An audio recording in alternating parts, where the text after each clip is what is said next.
Scott. Scott Havens, president of The Atlantic, at least for the last 9 months. I did not choose publishing as a career, actually. I went back to business school to be an investment banker, which were more in favor back then than they are today, probably. And they made a lot more money, I think. But I didn't actually take to it in business school, and veered off in the late 90s into the internet world, because I just felt like that was going to change the world, as it has, obviously. It was pretty obvious then. And started doing startups right out of business school. And did that for a while. I ended up at Yahoo in 2004, 5, 6, doing strategy, business development. And then the call from Condé Nast came to start a magazine called Portfolio. Probably the last big, expensive, ill-fated magazine launch we'll ever see. I think we spent $125 million in like 2 years. I built the digital platform, but was connected with the print side too. As opposed, after I shut it down in the recession, instead of staying at Condé Nast, I decided to take a chance and help resurrect The Atlantic, which is a brand that dates back to 1857 and has played an important role in this country, and really had been hemorrhaging money, frankly, when Steve was there. David owned it. No relation. I was there. Yeah, and well, hemorrhaging money. Unclear. No. David invested a ton of money resurrecting it on the editorial side, but the revenue piece didn't come together quite yet. And frankly, with Justin Smith, who was my predecessor at The Atlantic, he frankly needed someone to build up the digital capabilities of The Atlantic, and I've been doing that for 10 years. And so I moved the family, twins in my wife's belly, down to, which she wasn't happy about, to DC 5 years ago, or 4.5 years ago. So I sort of stumbled into it. I wouldn't leave the industry. It is, as you'll hear and have already heard, and you know, it's a tough business. Anyone can be a publisher today. It's low margin. We have grown from diversification of our revenue streams. We've got a great events business, multiple websites. What else are we doing? Video, ebooks, all kinds of stuff. In an effort, frankly, to get away from just being reliant on print, obviously, but also just circulation and advertising, which, especially on the advertising side, can be incredibly cyclical and seasonal and challenged. So anyway, been doing that for a few years now, and in terms of production, I guess we have two kind of production groups within Atlantic. One is the traditional magazine publishing group, which is, for us, believe it or not, only 2 people. They do both advertising and editorial. They technically report to me, although I only meet with them monthly. So they are very accomplished professionals. I think John Kefferstan, who joined us, has probably been doing this for 30 years at The Atlantic. He used to work for me. And work for you, yeah. John's still there. I don't need to manage John, so John does a great job. So that's those guys. We are now obviously relaying out our print magazine in digital for apps and for the iPad app. And we've got a new product called The Weekly, which is a weekly digital curation of the best stuff we do on the web. It's a paid product. I'm having that team play a role in the production, because in both of those productions, because they really need to understand the digital technology and the digital platforms, and it's good, and they want to. We also have a digital production team, of course, that builds the websites and mobile apps and responsive design, as they call it, HTML5, for all of our various brands, Atlantic City, Atlantic Wire, Atlantic. And that is a different skill set, but they do production too. And it was very interesting having Betsy here 2 weeks ago. Yep.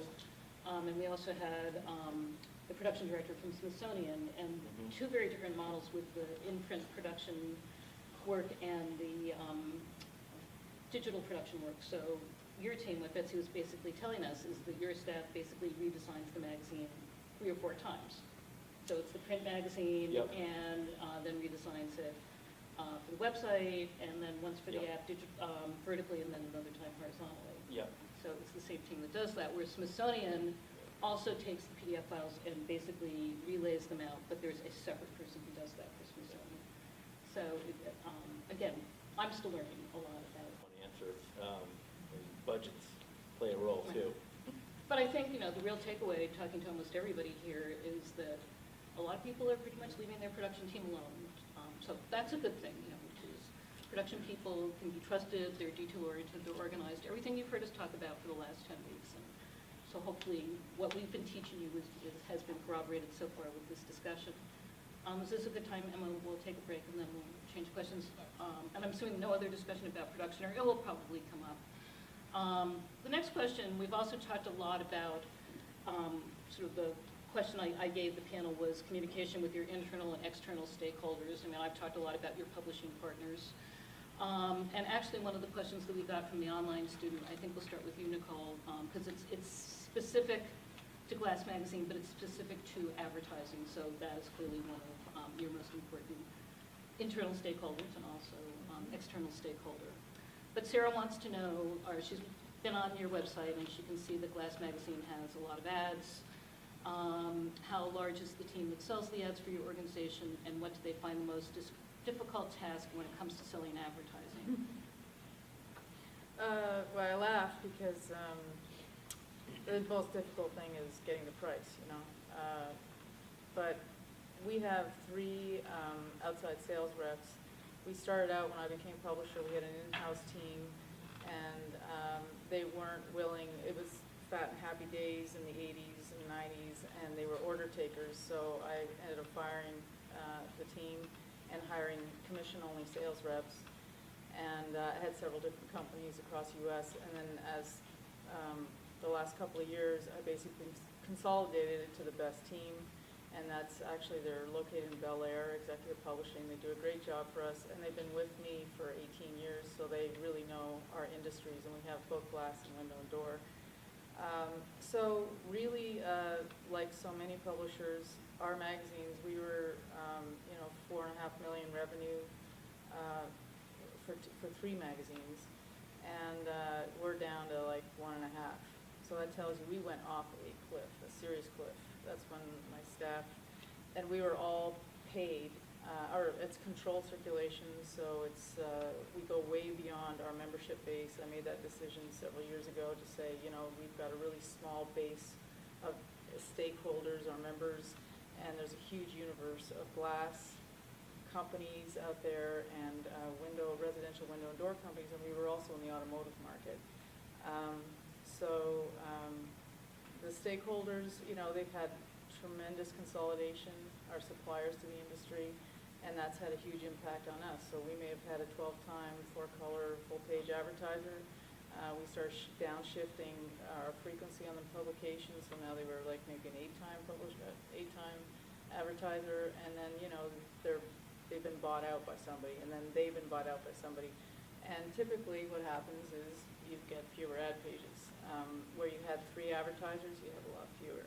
So, we understand they're under tremendous pressure, and so we're trying to give them new ways to get new prospects, develop new markets, and we're all in the same boat.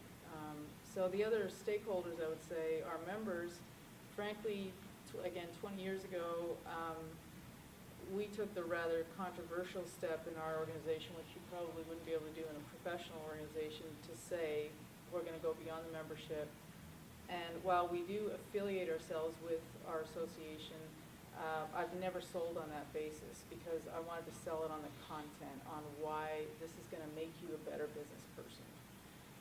And that was a pretty big shift for us. And I'll tell you another, even in the dark, well, it's not so much the dark days, but one of our magazines, this little magazine right here, I bought this for a trade association, a nonprofit trade association.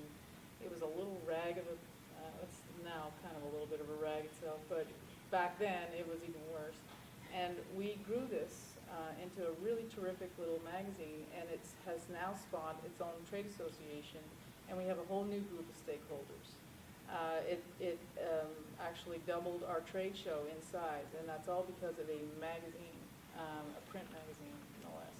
So that's what I'm talking about. Is there's a lot of new things that can happen, and you can do really anything you think of if you really have the P&L in mind, obviously, but your stakeholders in mind. And I always emulate, I tell our board of directors, who are my internal stakeholders, I say every decision I make on these publications, I'm trying to emulate what the consumer magazines are offering, because we're all consumers.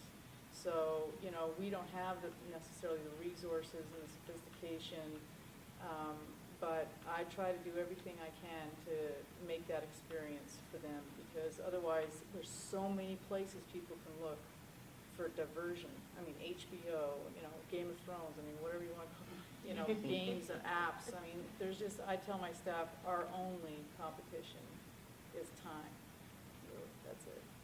And that all goes back to the stakeholders, so I'm constantly thinking about that. I hope that answered the question. No, it did. Just got, you're working on a much larger consumer magazine, again, with a very strong digital presence and a print presence. So you want to tell us about your internal and external stakeholders or publishing partners? Yeah. I don't know exactly how to answer that question.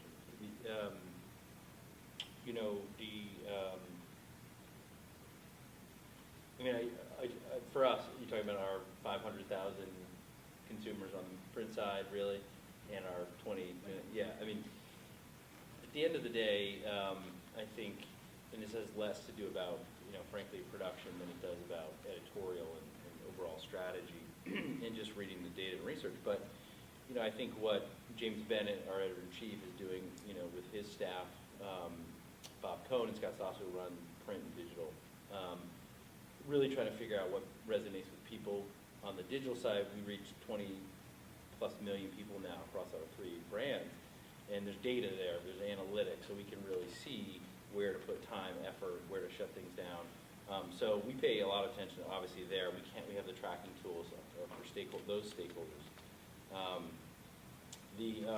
the magazine side, one of the great things that we've seen with the rise of our digital platform is that our paid circulation has actually gone up in an industry on the consumer side where it's not growing. Mm-hmm. And obviously people are moving to digital editions and to other products, but we've actually grown that, and that's stable. We actually redesigned the magazine earlier this year in an effort to up the game both for our readers and for our advertisers. And I think that's a stakeholder for us too. We really serve 2 audiences, advertisers and audience. And the advertisers like to be around sexy, well-designed products, and I don't think that's been our forte. Over the years, it's been a focus on the editorial, the journalism, on the text. And one of my pillars, I guess, or strategic tenets, is to really up the design game so that it is on par with our journalism. So that's just a win-win for everybody. Better reading experience, advertisers like it, it just looks better, feels better. So that's something we're